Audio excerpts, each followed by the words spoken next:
Good morning. 10 के धंधा trades में आपका स्वागत है। मानस जायसवाल और रचना वैद्य पिछले शो से हमारे साथ बने हुए हैं। सुदीप शाह और नीलेश जैन भी अपने ट्रेडिंग आइडियाज़ के साथ हमारे साथ जुड़ेंगे। उसके बाद बात करेंगे डीएलएफ में अशोक त्यागी हमारे साथ जुड़ेंगे और उनसे बात करेंगे ग्रोथ स्ट्रैटेजी और उनके नंबर्स पर। और इसके अलावा बिग मार्केट वॉइसेस में आज दो खास मेहमान हमारे साथ जुड़े रहेंगे।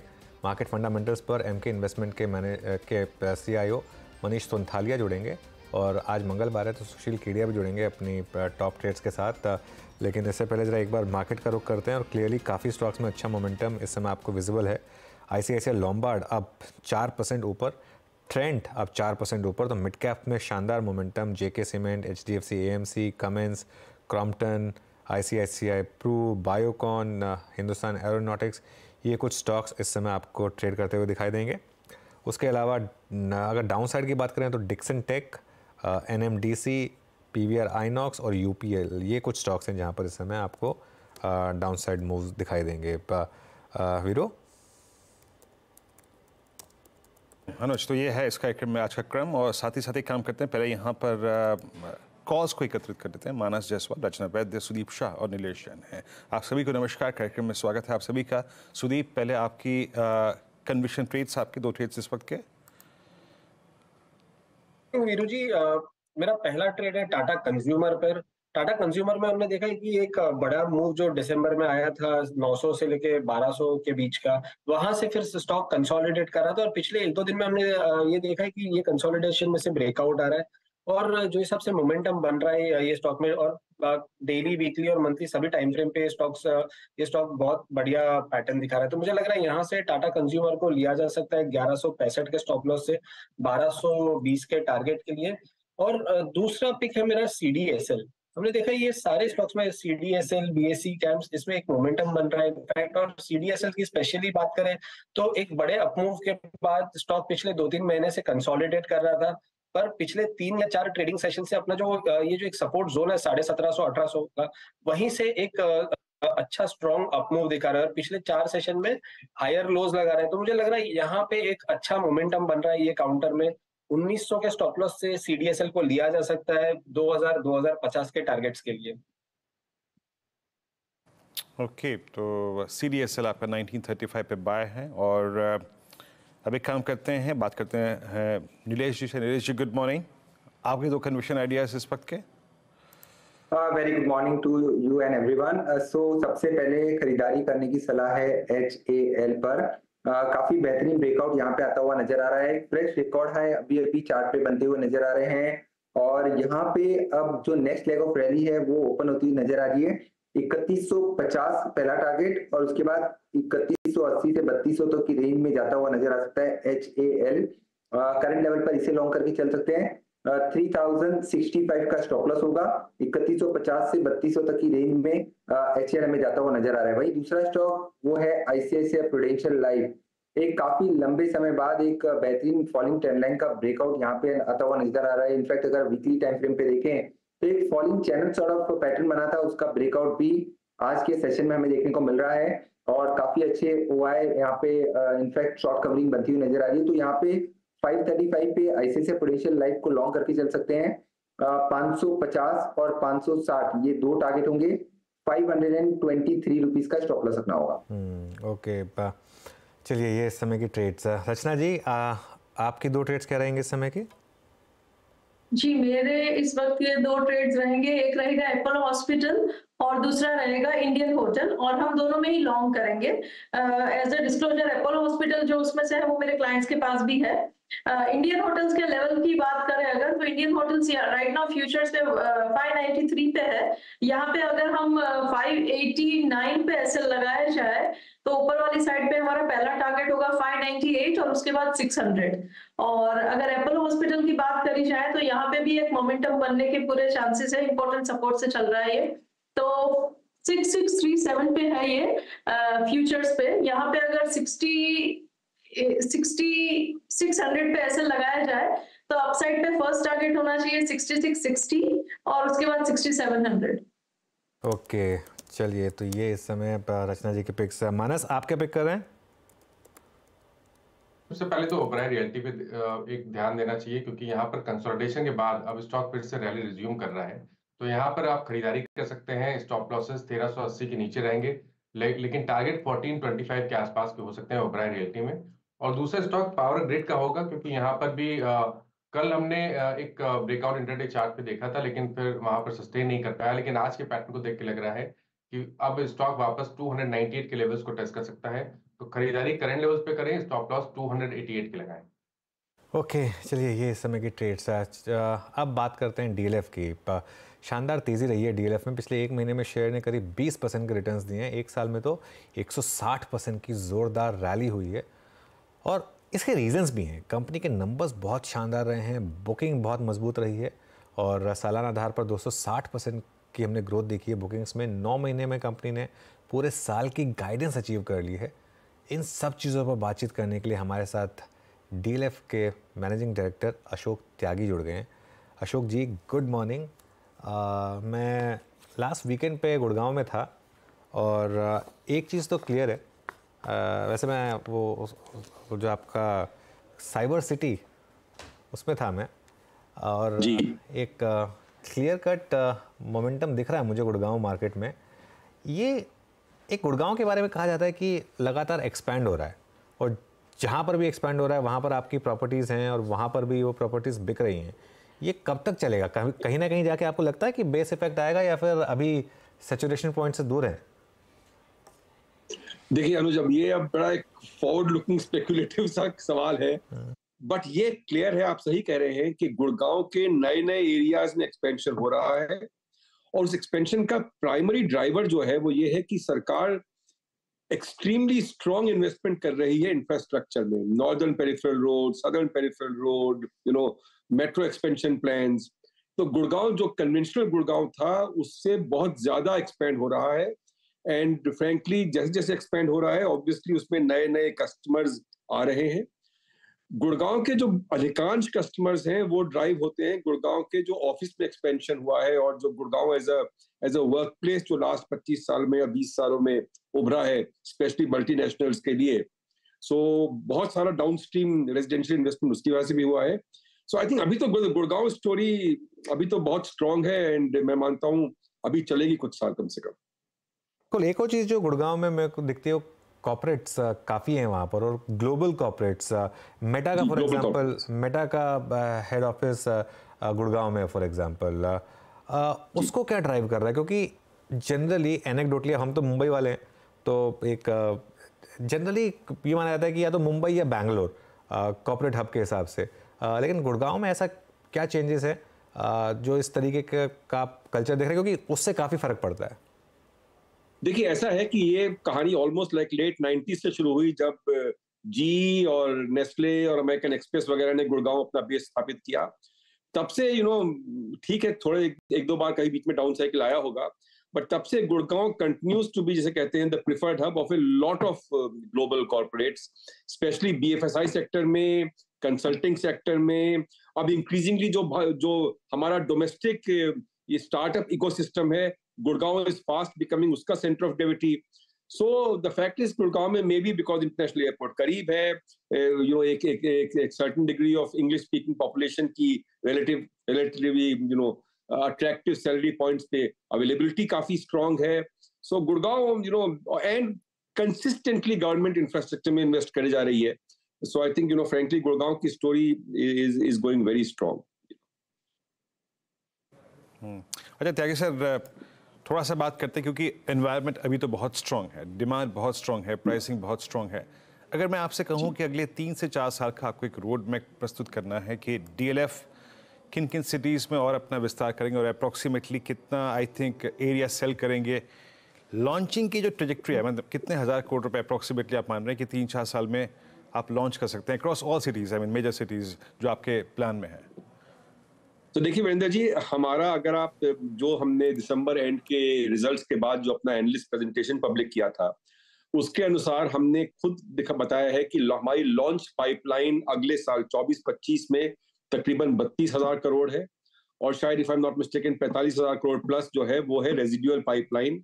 तो ये पाइपलाइन का मतलब है कि जो प्रोजेक्ट्स हम आइडेंटिफाई कर चुके हैं, जिन प्रोजेक्ट्स की शुरुआत हो गई है या प्लानिंग में बिल्कुल फाइनल स्टेजेस पर है।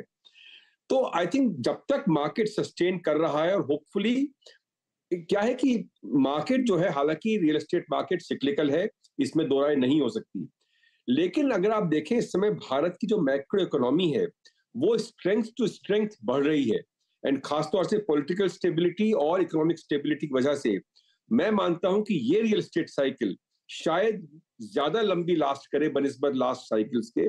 सो अब वेदर ये जो आपने कहा 3-4 साल, आई थिंक 3-4 साल तो मुझे लगता नहीं कि कुछ खास गलत हो सकता है इस साइकिल के साथ।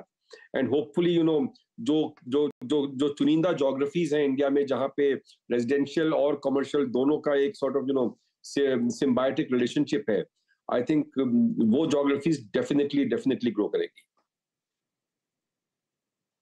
सर, जो इस वक्त इनपुट कॉस्ट है, आई मीन जो रॉ मटेरियल कॉस्ट है, वो सीमेंट प्राइसेस हो, मेटल प्राइसेस हो, ये मार्जिन्स की ट्रैजेक्टरी अगले 2 क्वार्टर्स में आपको क्या दिखाई दे रही है? क्या कॉस्ट प्रेशर्स कम हुए हैं पिछले कुछ समय की तुलना में?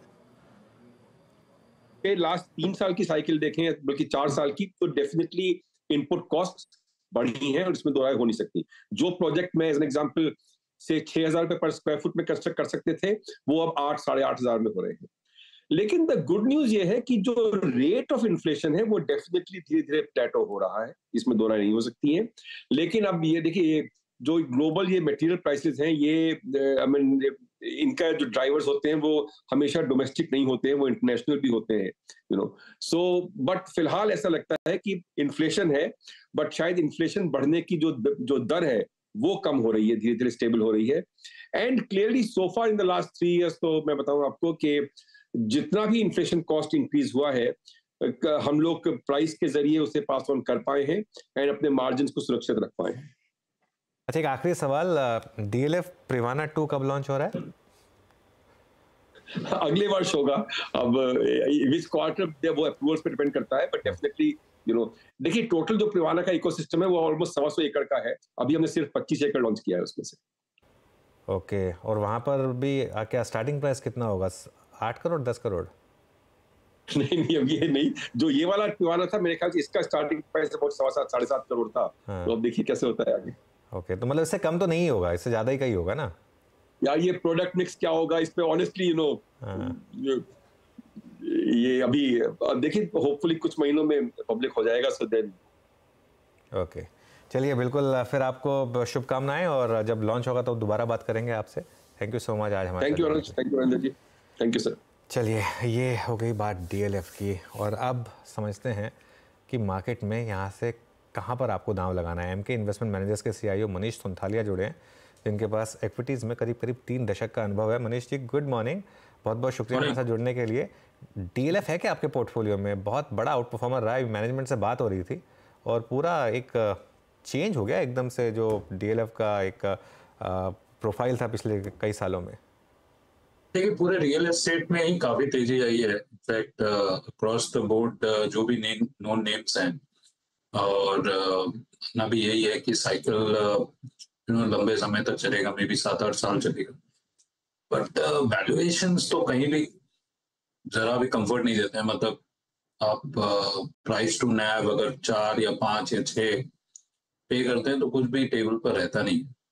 तो एनालाइज कर रहे हैं कहाँ भी वैल्यू है, बट अभी तक तो कोई सफलता मिली नहीं इन टर्म्स ऑफ वैल्यूएशन नंबर। ठीक है, वैल्यूएशन वाइज तो कंफर्ट कहाँ पर है इस मार्केट में? फिर कहीं भी नहीं होगा, या कहीं दिख रहा है आपको वैल्यूएशन वाइज कंफर्ट? बैंक्स में है, बट अर्निंग्स ग्रोथ भी है और वैल्यूएशन भी है।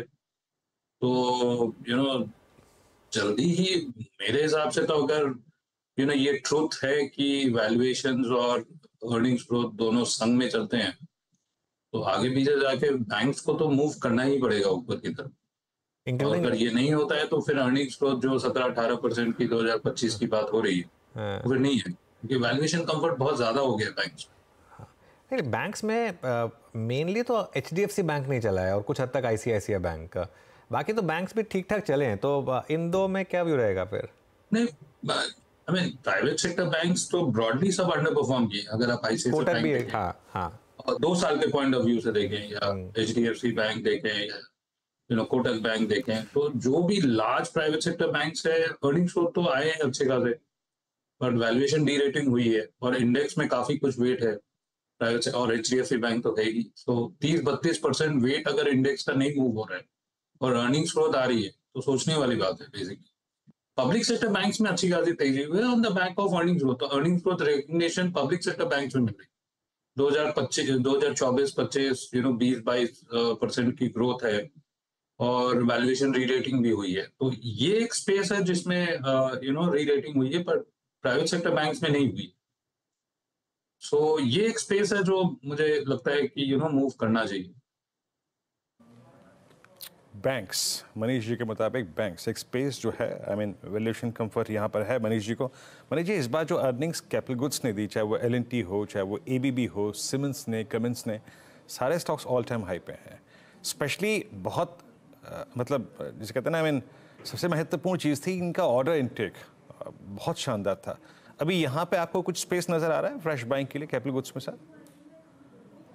ये इनके फंडामेंटल्स तो काफी स्ट्रांग है और काफी सालों तक स्ट्रांग रहेंगे, बट वही है फिलोसफी में, बाय एट एनी प्राइस है या ग्रोथ एट रीजनेबल प्राइस है, व्हाट आर वी फॉलोइंग, ये समझना बहुत जरूरी है। क्योंकि आप कोई भी भाव में कुछ भी ले लें तो ये फिर मुनासिब नहीं होता है, फिर तो बेसिकली स्पेकुलेशन के रेलम पे रहे। तो सब आपकी बात सही है, ऑर्डर बुक सही है, एग्जीक्यूशन भी आ ही जाएगा, but valuation, near term valuation बहुत ज्यादा स्ट्रेच्ड है। या तो टाइम करेक्शन जाएगा या फिर थोड़ा प्राइस करेक्शन भी जाएगा, तब देखने वाली बात है। Particularly most capital goods and non capital goods space, non companies in the capital goods space. ये संविधान सर, आपकी ये जो सोच है, ये एक स्पेस और जो मैं आपसे बात कर रहा हूँ ना मनीष जी, तब ऑल टाइम हाई पे ट्रेड कर रहा है, वो है आपकी डिफेंस कंपनी। आपसे बात करते करते HAL ने नया हाई जड़ दिया, BEL ने नया हाई जड़ दिया, BML लैंड एसेट, सब अगर आप देखें ऑल टाइम हाई पे ट्रेड कर रहे हैं। यहाँ पर आपका व्यू, अगर आप एक अच्छा पैसा बना चुके हैं, अभी भी कमिटेड रहें इस प्राइस पर भी आपके मुताबिक? मेरे हिसाब से तो पब्लिक सेक्टर यूनिट्स अभी भी काफी रीजनेबली वैल्यूड है अक्रॉस द स्पेक्ट्रम, या द बैंक्स हो या डिफेंस कंपनी, काफी कुछ रिटर्न्स बन गया है, बट फिर भी वैल्यूएशन कंफर्ट है। सो आई मीन, और आगे जाके रेलवेज, डिफेंस, ये सब में पैसे बनेंगे, चूंकि रेलवेज में काफी वैल्यूएशन, ओवर वैल्यूएशन टाइप की है, और डिफेंस कंपनीज में मेरे हिसाब से वैल्यूएशन कंफर्ट अभी भी है। सो मे बी थोड़ा प्राइस टाइम करेक्शन जरूर हो सकता है, बट क्योंकि ये मोनोपोलीज हैं, 4-5 जो कंपनीज है डिफेंस की, उन्हीं को सब ऑर्डर्स आएंगे, और हर साल बजट तो थोड़ा बहुत तो बढ़ेगा ही। अभी भी 6.25 लाख करोड़ का बजट है, जो पिछले साल से थोड़ा बहुत तो ऊपर है ही। सो आई थिंक जो भी प्रोजेक्ट अनाउंस्ड हैं, उनकी जो एग्जीक्यूशन, उनकी जो फंडिंग रिक्वायरमेंट, वो बजट तो केटर करेगी, पर आने वाले दिनों में आउटलुक ऑन डिफेंस कंपनीज लोग तो ओके। सिंस हम PSUs पर हैं, ऑयल मार्केटिंग कंपनीज पर क्या व्यू है आपका? क्योंकि मुझे याद है एक बार पहले जब आपसे बात होती थी तो आप काफी पॉजिटिव थे यहाँ पर, अभी बहुत शार्प मूव्स आए हैं सब में ऑयल मार्केटिंग कंपनी। भी पॉजिटिव होगा। ओके, इलेक्शन का रिस्क नहीं लगता आपको यहाँ पर? देखिए, जो स्ट्रक्चरल ग्रॉस रिफाइनिंग मार्जिन्स है, मार्केटिंग मार्जिन्स हैं, सरकार PSU रिफाइनिंग कंपनीज को पैसे बनाने दे रही, और कोविड के टाइम में उनको काफी मार लगी, एक साल तो पूरा प्रॉफिट ही चला गया। बट आई थिंक जो अभी जो स्थिति है ग्रॉस रिफाइनिंग मार्जिन और मार्केटिंग मार्जिन, जो आज की डेट में मार्केट जिसको मे बी सिक्लिकल समझ रहा है, हो सकता है वो स्ट्रक्चरल हो जाए। और उस पॉइंट ऑफ व्यू से जो प्राइस टू बुक वैल्यूएशन मिलती थी, जो हमारी जो स्टेट ओन रिफाइनिंग कंपनीज है, वो एक तरह से रीसेट हो सकती है। तो काफी पॉजिटिव हूँ oil marketing companies even from these. कुछ स्पेसेस हैं जहाँ बहुत बड़े मूव्स आए हैं। आई डोंट नो इफ मतलब आपने शायद नोटिस करे होंगे ऑब्वियसली, जैसे ट्रेंट है, यहाँ पर एक शानदार मूव आया क्या, लेकिन ये इन वैल्यूएशन पर सपोर्टिव है ये ऐसे स्टॉक्स? ठीक है, रिटेलिंग में कंपनी स्पेसिफिक में नहीं बात करूंगा, बट मैं ये बता सकता हूँ कि रिटेलिंग स्पेस में बहुत जगह है। आने वाले दिनों में पूरा रिटेलिंग, अगर आप कोई भी मैंने कंज्यूमर टेक से लेके ब्रिक एंड मॉर्टर रिटेल में यूनिट इकोनॉमिक्स सही होनी चाहिए, और जिस कंपनी ने भी यूनिट इकोनॉमिक्स सही कर ली in terms of store level ROC more than cost of capital, और अगर आप कॉस्ट ऑफ कैपिटल को on a thumb rule basis अगर 15-16% पकड़ते हैं नॉट वैक, और अगर आप 18-19% स्टोर लेवल आरओसी, आप कोई भी कंपनी उठा कर देखिए, जहां पर ग्रॉस मार्जिन 50% से ज्यादा हो वहां पर एक मोट है, और अगर स्टोर लेवल आरओसी 20% से ज्यादा हो तो वहां मोट है। और ट्रेंड की अगर बात करें तो जूडियो में उन्होंने दे हैव गॉन राइट, मतलब वेस्ट साइड से ज्यादा वैल्यू जूडियो में क्रिएट हो रहा है। जो द पेस ऑफ एक्सपेंशन जो उनकी हो रही है, आई मीन जवाब नहीं, मतलब growth is fantabulous, but again the whole point is कि टर्मिनल वैल्यू आप कितना देंगे, मैंने for how long can you expand this man. वहां पर अभी तक मतलब ब्रॉडली ज्यादा कुछ हैंडल नहीं है। ज़ारा का मॉडल उन्होंने इम्प्लीमेंट किया है जूडियो में, और बैकएंड को एकदम सही कर दिया है। So valuation is the only problem, otherwise they have got everything right. आज जो वाकई मनीष जी से वैल्यूएशंस को लेकर काफ़ी बात हो रही है, कहाँ स्पेस है कहाँ नहीं है, तो ऐसे में एक स्पेस और आएगा। लीजिए आपसे बात करते करते एक स्पेस और ऑल टाइम हाई क्रिएट कर रहा है, and that's hotel sir. 593.30 Indian hotels at all time high. अभी यहाँ कितना स्पेस बाकी है, या फिर वही है जो चल रहा है चलने दीजिए, अभी ऐसे कमिटेड रहिए? वही है कि जो आपके आरपॉप्स वगैरह बढ़े हैं, एवरेज रेवेन्यू पर रूम हॉस्पिटल्स में आरपॉप होते हैं, वो बेसिकली एक तरह से रियलाइजेशन है। रियलाइजेशन का ग्रोथ काफी स्ट्रांग है बिकॉज इकोनॉमी काफी स्ट्रांग है, but pace of revenue increase is going to slow down. The pace of increase is going to slow down. So maybe you are somewhere close to the cyclical peaks, because hotels is a cyclical sector, and obviously more demand होते हैं तो supply का creation भी आ जाएगा, जो कि Covid के time में नहीं था, क्योंकि पिछले 5 साल में बहुत ज्यादा सप्लाई एडिशन नहीं हुआ था। तो सप्लाई डिमांड मिसमैच, उसके कारण आपके एवरेज रेवेन्यू पर room has gone up significantly, but वो पेस आपका बहुत ज्यादा स्लो डाउन हो जाएगा going forward into the next 2 years. Maybe valuations are pretty much full or near full is what I would say.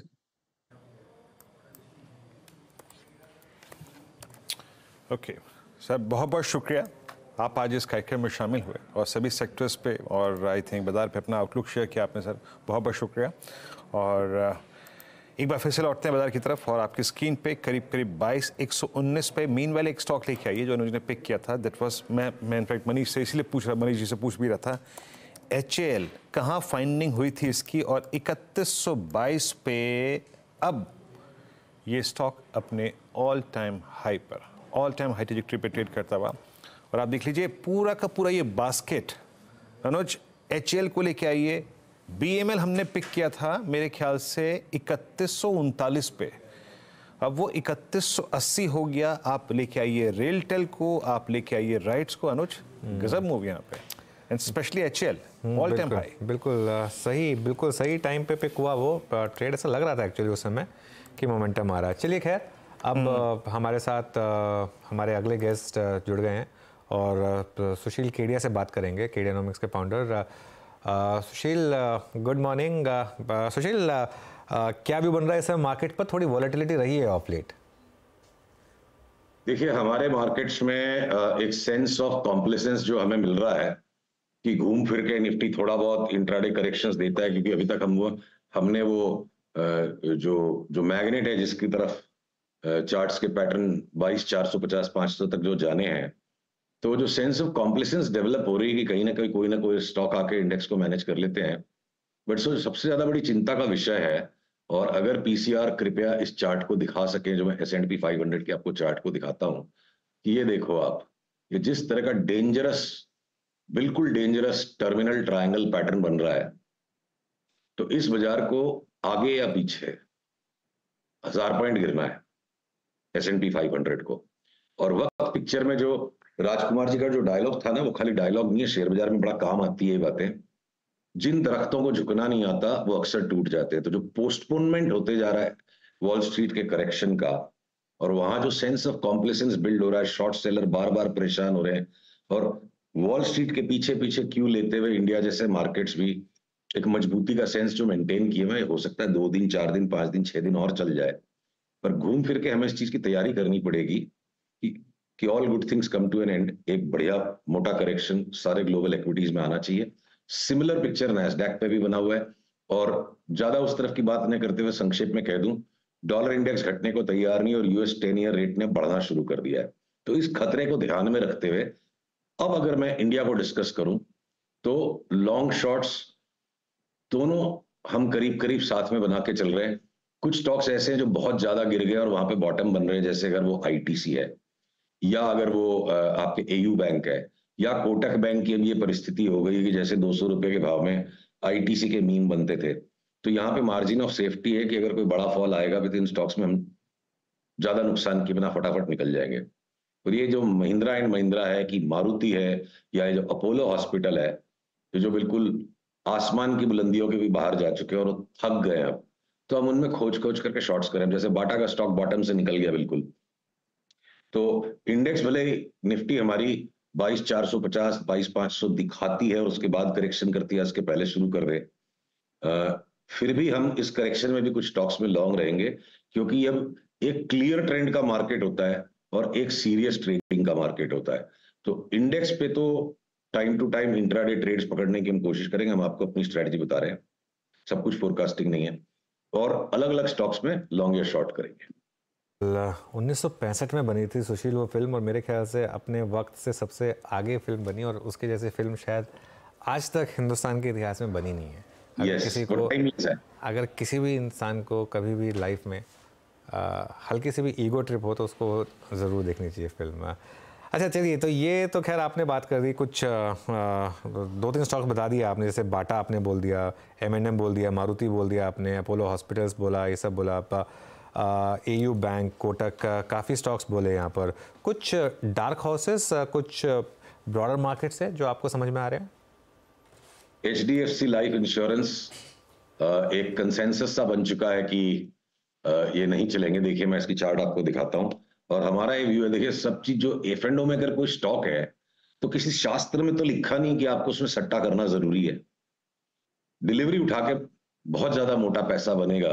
बहुत सारे stocks ऐसे हैं F&O में जिनमें ट्रेडिंग करके हाथ जलने की संभावना 95% है, और उन्हीं स्टॉक्स में आप डिलीवरी लेके काम करोगे तो पैसा बनने की संभावना भी 95% है। तो आप ये देखो कि जो मुझे अब HDFC बैंक में इस प्रकार का जो पाथवे नजर आ रहा है आपके सामने, आप ये पकड़ लो कि हम कंजर्वेटिज्म के लिए 1750 की फोरकास्ट लेके चल रहे हैं, मौके पर 1800 भी हो जाए तो ये एक डार्क हॉर्स है। इंडेक्स बीच में 1000-1500 पॉइंट करेक्ट करेगा, फिर वापस नए हाई की तरफ इलेक्शन के टाइम चला जाएगा। तो अगर करेक्शन आएगा तो ये स्टॉक्स छोटा सा करेक्शन देंगे और चढ़ते बाजार में बहुत जोर उछल जाएंगे। तो सुपरलेटिव आउट परफॉर्मर्स की लिस्ट में मैं HDFC बैंक का चार्ट मैंने ड्रॉ कर दिया, सॉरी HDFC लाइफ की बात कर रहे थे ना। ये देखो HDFC life insurance, same pattern हम उस पर ड्रॉ करेंगे। HDFC लाइफ इंश्योरेंस का पैटर्न मुझे ये दिख रहा है कि यहां से ये 850 चला जाएगा, 580 वाला। तो HDFC भी हो सकता है, HDFC लाइफ इंश्योरेंस भी हो सकता है। जो HDFC ग्रुप पे पूरा कंसेंसस है कि ये नहीं चलेगा, हो सकता है कि वो हॉट फेवरेट्स हो जाए। अडानी के स्टॉक्स ने अपनी चाल पूरी कर ली, अब वो अपना करेक्शन ढूंढेंगे और मार्केट को प्रॉप अप HDFC ग्रुप करता रहेगा। तो इसको मैं डार्क हॉर्स में गिनता हूं। ओके सुशील जी, कुछ शॉर्टिंग के कैंडिडेट्स जो आपने आइडेंटिफाई किए हो जो कि अच्छे लेवल से मिल रहे हैं इस वक्त शॉर्ट करने के लिए, पिछले 3 महीने में एक वर्टिकल राइज के बाद शॉर्ट के पर्याप्त कैंडिडेट्स हों, और कोई ऐसा ग्रुप जिसमें आपको शॉर्ट लॉन्ग भी मिल रहे हैं, दोनों मिल रहे हैं, कैश का कोई लॉन्ग और डेरिवेटिव्स का कोई शॉर्ट? देखिए फ्यूचर्स की जो बहुत लंबी सारी लिस्ट है उसमें आप ये समझ लो कि 15-17% से ज्यादा शेयर्स, यानी ये आप 180 में से समझ लो कि 25-30 स्टॉक्स को हम शॉर्ट नहीं करेंगे, वो घूम फिर के हम अभी भी लॉन्ग करेंगे। बाकी की सारी लिस्ट आगे पीछे शॉर्ट करने के लायक है। किसी का नंबर आज कल में आ जाएगा, किसी का अगले वीक में आ जाएगा, किसी का अगले के बाद आ जाएगा। तो अगर हम इस सप्ताह में बात करें तो अडानी पोर्ट्स जिस दिन भी पिछले दिन के लो को तोड़ेगा, हम उस दिन के हाई को स्टॉप लॉस बना के बेचेंगे, चाहे 3 बार स्टॉप लॉस लगेंगे, पर हमने बार बार यही करना है। इसकी चाल पूरी है। अपोलो हॉस्पिटल्स, M&M, मारुति हम टकटकी लगाए बैठे हैं, आज हो जाए कल हो जाए, सिग्नल मिल जाएगा शॉर्ट कर देंगे। हिंडाल को, हीरो मोटोकॉर्प ऑलरेडी शॉर्ट है। अब अगर आपको इसी के साथ में मैं जोड़ूं कि किसी ग्रुप में कोई शॉर्ट का कैंडिडेट और लॉन्ग का। अडानी टोटल गैस चला ही नहीं, अब उसमें कल आया ब्रेकआउट, तो ये हो सकता है सटासट यहाँ से डबल भी हो जाए, अडानी विलमार यहाँ से अभी भी 40% बढ़ जाए। पर अडानी पोर्ट्स अगर अपनी चाल पूरी कर चुका है तो कंपनी स्पेसिफिक भी कोई ना कोई कंटेक्स्ट, कोई घटनाएं बनेंगी। एक साथ पूरा ग्रुप जब बिल्कुल तोड़ दिया गया था अडानी का, तो अक्रॉस द बोर्ड 4-5 महीने रिवाइवल आया उनमें। अब एसीसी, गुजरात अंबुजा, अडानी पोर्ट्स, जिसमें हमने खूब बेतहाशा तेजी की, फली भी, अब हम इंतजार में कि जहां सिग्नल मिलेंगे हम इनको शॉर्ट करेंगे। बिल्कुल, बहुत बहुत शुक्रिया आज हमारे साथ जुड़ने के लिए सुशील, और सारे आइडियाज़ डिस्कस करने के लिए। मीनवाइल मार्केट थोड़ा सा इस समय क्या बोले, मतलब नर्वस है। देखिए, बाय जोन रिस्पेक्ट करा मार्केट ने, और अगेन सेल जोन भी रिस्पेक्ट करा, तो यही है कि मार्केट में इस समय दोनों तरफ की ट्रेड्स हैं। मिड कैप इंडेक्स ने शुरुआत अच्छी की थी, लेकिन थोड़ा कूल ऑफ हो रहा है, और एक बार एडवांस डिक्लाइन लेकर आइए आप जरा। एडवांस डिक्लाइन अब ऑलमोस्ट क्रिस क्रॉस करने की तैयारी कर रहा है। जो एक एडवांसेस थे वो काफ़ी ज़्यादा थे कंपेयर टू डिक्लाइंस, वो अब थोड़ा सा क्रिस क्रॉस करने की तैयारी कर रहा है। तो थोड़ा ध्यान रखिए, मार्केट पर वॉलेटिलिटी रहेगी अभी कुछ दिन। नीरज जी आगे ट्रेडर्स हॉटलाइन के लिए। Neeraj ji, good morning, over to you. Good morning Anuj. कोई खास चिंता की बात या नहीं, ऐसे चलेगा? एक कंसोलिडेटिंग मार्केट है, बस एक चीज़ का ध्यान रखना है आपको, 21,900 875 वो जो हमारा रिसेंट लो था पोजिशनल बेसिस पर 20 डे में, उसका ध्यान रखना। एक बार टेस्ट किया, वहाँ सपोर्ट मिल गया, दूसरी बार टेस्ट करेगा तो ब्रेक कर देगा, तो इसके लिए उसका ध्यान रखना। 21,900, हाँ, अराउंड दैट। ओके, 21,900 पर नज़र बनी रहेगी कि वो कैसे होता है, और बहुत सारी और चीज़ें होंगी। लेकिन चलिए शुरुआत करते हैं, सवाल जवाब लेते हैं आपके, लेकिन उससे पहले हेडलाइंस।